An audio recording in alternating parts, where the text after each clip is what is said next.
Shouts out Big Steve. What's up? Early tease UFC London. We're going to look at some early odds, see if we can make some money with minimum tape. Right? Did we make money yesterday? A little bit. Essentially break even. Let's get straight into it. Other than the UFC, we had a couple Cage Warriors cards. I just quickly try to tape him. The only regret I have is this Damon Wilson under 2.5 rounds against Thainara Camargo. He's been finishing every single fight, every loss, and it was $100 limits on Bet Online, so it kind of turned me off. But I could have easily bet it and rebet it. Knocked him out in round one. And this Santos guy, the under was good. Santos was good. Obviously, 47 second KO. And the other Cage Warriors, again, I barely taped it. I just basically taped the main event, Luke Riley, and the under 2.5. I thought this was going to cash. This Torel Abasov, really gassy grappler guy. And it was worse than minus 200. But I said to myself, it's probably going to look 80 to 90% when he slows down, and it did. So I won 250 there. I put almost $600 to win half a unit, 255. So at least I didn't regret that one. Maybe this week I'll have some more time for regionals. But in terms of the UFC, essentially broke even, made like lost $60. But let's see what went wrong. And it's a little bit underwhelming because I did a lot of work and the reads were great. So I won most of my bets. And I only lost a couple, but that's what happens when you have bad staking. College Judies, a lot of money came in on Duben. A lot of the sharps bet her. Props to you guys. I just couldn't get a read on this fight. My gut was like, you can't let this juice on Judice. Duben, she looked like a bum before contenders, but contenders, she kind of looked okay. Yeah, so props to all the people playing Judice. I know a lot of guys, Pepe, Dog, Luke, just so many sharps. So props to you guys. Priscilla, I should have played this. I even had a feeling like she was going to do it with an uppercut. I overthink it. I said I overthink it. And then right before the fight started, I was like, I'm overthinking it. This value, but it is what it is. I played Lima sub, $35 to win 210. That was good. I also thought about Lima inside the distance. And I was going to be a little bit tilted. It looks like Lima was going to KO him. But then I was happy that I only played the sub because he showed really bad IQ and finishing instincts. I played Stephanie Luciano first money line bet, 500 and something, because the price went up to $1.65. Essentially, I thought it might be sweaty, but I thought Stephanie wins more often than not. She doesn't really gas. I don't really like Sam's wins. And again, she's won another controversial split decision. It's a little bit unfortunate. I thought Luciano won round one. I thought she won round three. Sucks that Sam got one takedown and kind of high-rolled mount and back control and a bunch of ground and pound when Luciano usually has good get-ups. But, robbery or not, I don't really have regret. Obviously in this alliteration of the fight, it didn't look to have any value. But, I'll happily play Luciano at that price. No regret.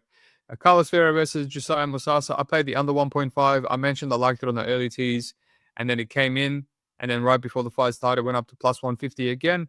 Obviously, everyone thought Musasa could kill him. But if you watch Musasa's regional fight in Africa, he got hurt badly by one guy, Bayada, whatever his name is. And then he was getting hit on Contender Series as well. So, obviously, I didn't think Bayada was going to almost knock him out. But he's hittable, hittable in green. So, I cashed that. I had half a unit to win 380. So, we're back in profit now.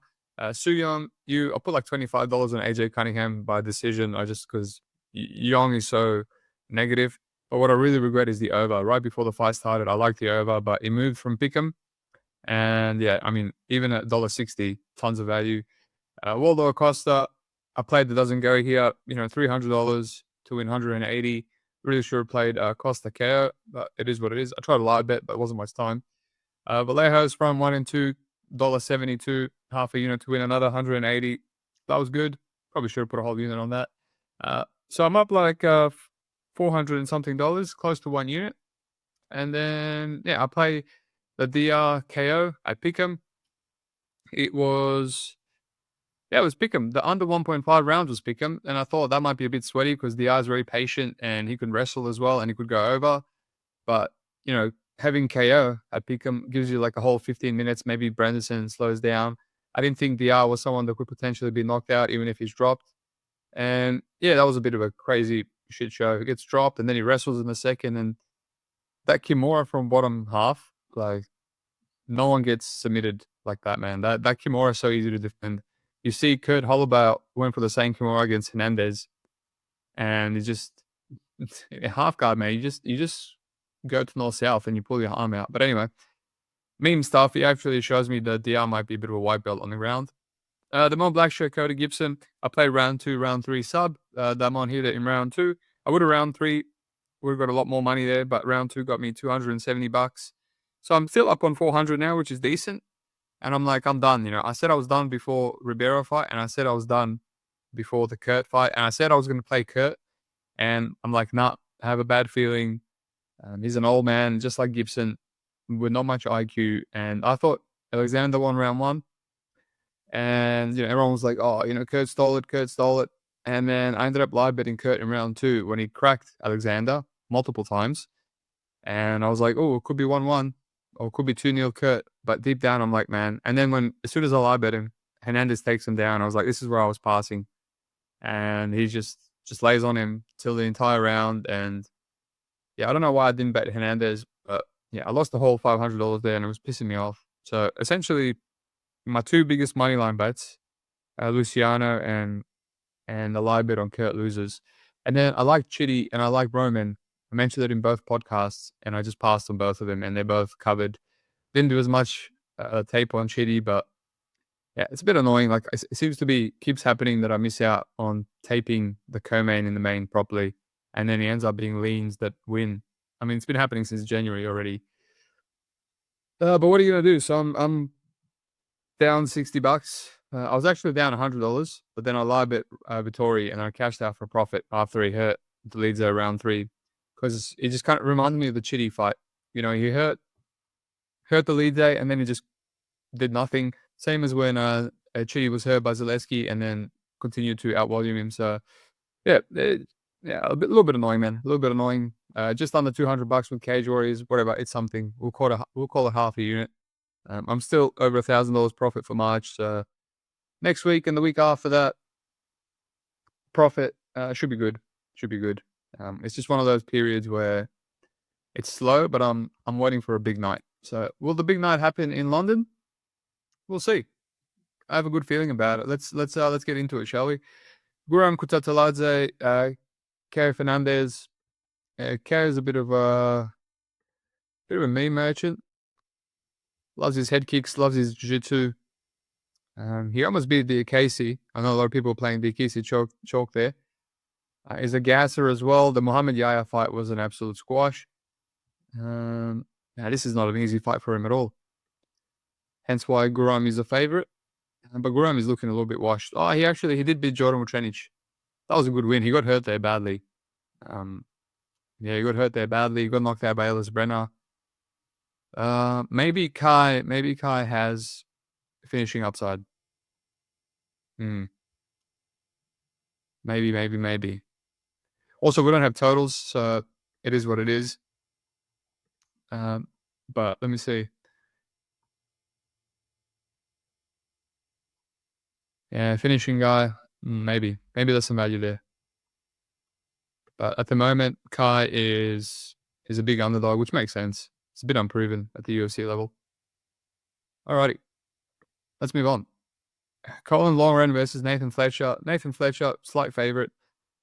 I get it. This is like a typical Cage Warriors fight. Why is my Bet365 not loading? It's pissing me off. Typical Cage Warriors fight. I get why Fletcher's the favorite. He's going to grapple. He's pretty good at it.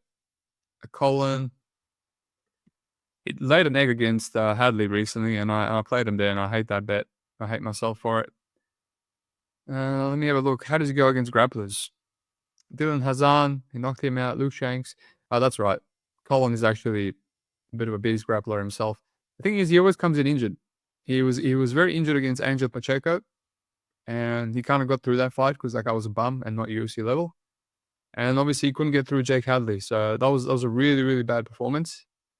I don't know how I feel about ever playing him in the fight after that, but yeah, a little bit of money's coming in on him. So I don't know. I'm not sure if I'm going to rush it or anything, but yeah, Fletcher's look good in Cage Warriors. The Khan Offley fight in Ultimate Fighter is not the best look, honestly. It's not aging well, but I think that was at featherweight, and he's a bantamweight now. They also beat Zigimantas Ramaska. Yeah. Seems like a competitive Cage Warriors fight. Let's move on. Shauna Bannon versus Puja Tomar. High level. There's always a high level female fight. What's this at? Bannon almost minus 200. Yeah, no thanks. Let's move on. I mean, it's a dog or pass. I am not playing Shauna Bannon at minus 200. Even if she is better, just makes no sense. Who should beat last? Barely beat Elise Adelaine. Yeah, lost to Bruno Brazil. No thank you. Dog or pass. I'm very well aware that Puja is a bum, but hey, she's got a UFC win. Andrey Pulyaev. I did a bit of tape on him in his Contender Series debut. I actually didn't finish, and I still liked him as a massive, massive underdog. And I kind of regret not playing it, just a little bit blind. I'm too scared to play these blind fights without too much tape, which is a bit of a weakness of mine. But I mean, I know Christian Leroy Duncan well, and he's minus 550. Forget it, dude. Forget it. He is not to be trusted at all. Andrey has been knocked out, I think once or twice. I just need to rewatch that because Leroy Duncan looked very good against Ribeiro. It looked pretty average against Dennis Tululian. He's barely beaten anyone, man. Lost to Armin Petrosian, which now is aging quite bad. Yeah, dog or pass. I wonder what the under is going to be, but I'm looking forward to that one. Taping that one, I should say. Marcin Tybura, Mick Parkin. Interesting. We live in a world where Marcin is a favorite over, I would say a decently hyped heavyweight. Yeah, I know Marcin so well, man. So well. One of the guys I've been watching for years and years. I actually watched him live in Sydney versus Verdun. Mick Parkin, obviously there might be some grappling here. Anyone try to take down Mick Parkin? Muhammad Usman, maybe. Oh, and Jamal Pose. I remember Jamal Pose couldn't buy a takedown to save his life. That was also in London. I remember regretting that pass. Mick Parkin was a dog. Yeah, he's usually favored, heavily favored. We're getting a bit of a discount. Mick Parkin is my preference, ladies and gentlemen. What do we got? What the hell is it? I don't even have this line. Plus 120. I mean, it's coming in. All right, we'll have to look into that one first. Leon Kavanagh, Felipe dos Santos. Interesting, Felipe dos Santos coming off a lot. Now they're feeding him to Leon Kavanagh. I mean, Leon is very good, man. Very good. Felipe is a bit scrappy, very hittable. Showed a good chin against Cup. Showed a good heart not to be finished by Andre Lima, but he was almost submitted. Barely beat Victor Altamirano. Yeah, I mean, I see what they're doing. I see what they're doing with Leon Kavanagh fight. But there is no reason why Felipe can't beat him. Because, Leon had a competitive fight with Jose Ochoa. And, as a minus 370 favorite. And he was hurt in that fight too. So, go look into that one. Chris Padilla, Jai Herbert. Honestly, I think Chris Padilla, pre-tape, another guy well. He's a scrappy guy. And a lot of people shitting on him in his because of his regional tape, but he's coming short notice beat James Lontop. He's coming in beat Zhu Rong, which is going to age quite nicely. I feel. Pick on fight, it kind of feels accurate-ish. A gritty guy versus with better durability versus a cleaner guy with better footwork in Jai Herbert. He's kind of fought a similar matchup to this in Rolando Bedoya. So we'll see. And Carl Nelson. He's quite chinny, and I remember I live bet him against Ludovic Klein, and he should have won that. He should have won that if that stupid, one of the worst refs to ever do it, Rich Mitchell. He's probably going to be there that day because it's bloody London. It's going to be essentially Cage Warriors refs. Took a point away from him. He should have beat Ludovic Klein as well, who's currently streaking. What's Ludovic Klein on? Like 4-fight win streak? 1, 2, 3, 4. 1, 2, 3, 4, 5. 6 wins and a draw for Ludovic Klein. Give this man a ranking. Give this man a ranking. Anyway, let's move on. Nathaniel versus Morgan Charriere. Another Cage Warriors fight. Two of the better guys back in the day in Cage Warriors. Morgan, a little bit of a favorite. I mean, not a little bit. He's almost minus 200. I get it. He has the durability and the hardware edge, more power, more explosive, more durable. Wood, very, very fragile. Good fighter, technical, but very fragile. Gets hurt in almost every single fight. You know, Pineda, Naimov, Feely. I bet Feely there. I felt a little bit robbed. Maybe it was a bad bet because he was in London, but probably wins if he wasn't in London. Yeah. Lost to Casey Kenny. It's interesting. Yeah, I don't want to say dog or pass. I'm kind of pre-tape. I'm leaning Morgan Charriere. I think we might get a finish out of him. In the last few fights, you know, he's been very good. Much more finish-oriented. His debut and against Gabriel Miranda, and he should have been Chepe, which would have aged quite nicely. So, yeah, I lean favorite or pass at the moment, but let's move on. Jordan Vucenic, Chris Duncan. Jordan is a massive favorite. I get it. He's good. He's one of the better Cage Warriors guys that was just signed. He had a great fight versus Guram Kutateladze, who we just spoke about. And, yeah, he's very good. But Chris Duncan, I actually didn't watch Chris Duncan's last fight against Balogioki. Apparently it was a meme, guillotine. But he's not bad, man. I faded him against Manuel Torres. I'd pick him, sub 2-minute finish value, I would argue. But he's not bad at all. He's physical. He's just a bit slow on lumbering. What's his grappling like? I don't think it's that bad. You know, Jordan Vucenic loves to grapple. He's got a really high level submission game. I think he hurt Guram as well, but then he kind of slowed down and Guram out-grinded him. So, yeah, I mean, these kind of matchups with two Cage Warrior guys, not really rushing to parlay Jordan. You know, it's a dog or pass. Easy. Alrighty, McCann, Alexia, Thainara. Thainara making a short notice debut from Contender Series. I really, really, really regret not playing her in Contender Series. I had so many regrets last year. What I'm going to do now is I said to myself, I would rather force something and lose than pass and regret. Regret seems to be a lot worse feeling, honestly. I mean, they both, when you force and lose, you're like, you idiot, why'd you do that? You know, it's what happened with Kurt Holloway. But I feel like regret hurts more, you know. You're like, the profit that I could have made. Anyway, she's a decent-sized favorite over Molly McCann. I mean, I wouldn't rush to play that. Making a UFC debut. The girl that she fought is like a really bad one-dimensional wrestler in LFA. Molly McCann in London, a whole different kettle of fish, you know. They will let her supplement herself with some booger sugar. So, yeah, at the moment, dog or pass. Plus 130, Molly McCann. I wonder what the under will be there. It's interesting. Kevin Holland, Gunnar Nelson. Oh, another Kevin Holland volatility fight against the grappler. Interesting matchmaking. Is this down a welterweight? According to topology, it is. Yeah, I don't know really what they're doing with that. I guess Gunnar is a step down from Reina de Reyda and Roman Dolidze, Jack Delamena. I don't know. It's a weird fight. Gunnar never fights, man. He's 36 years old. His last fight was 2 years ago exactly. And it was a washed Brian Barberena. I don't know what to make of this fight. I watched this fight versus Leon Edwards, taping for the main event, but he can be knocked out. Yeah, I don't know. Weird fight, man. Weird fight. It's lined quite accurately. I hate betting on Kevin Holland fights. Let's move on. Jan Blachowicz, Carlos Olberg. I mean, this Carlos Olberg line is a bit wild. If you're going to strike with Jan Blachowicz, it's going to be an easy day. Just ask Politan, Magomed Ankalaev, Alexander Rakic, Israel Adesanya, Dominic Reyes, Luke Rockhold. Right. The guy's good. He's great at checking kicks. He's extremely durable. He's extremely technical.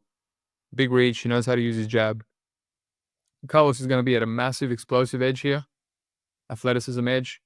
And he could actually play out like the Volkan Ozdemir fight. I completely forgot that fight happened. Just faster, but Jan and Volkan are worlds apart in terms of athleticism and not athleticism, I should say technical ability in striking.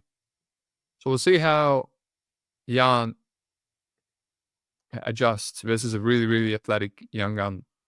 All right. He's obviously not going to rush in and get caught with a check left hook like some of the others have because he's so patient and so plotting.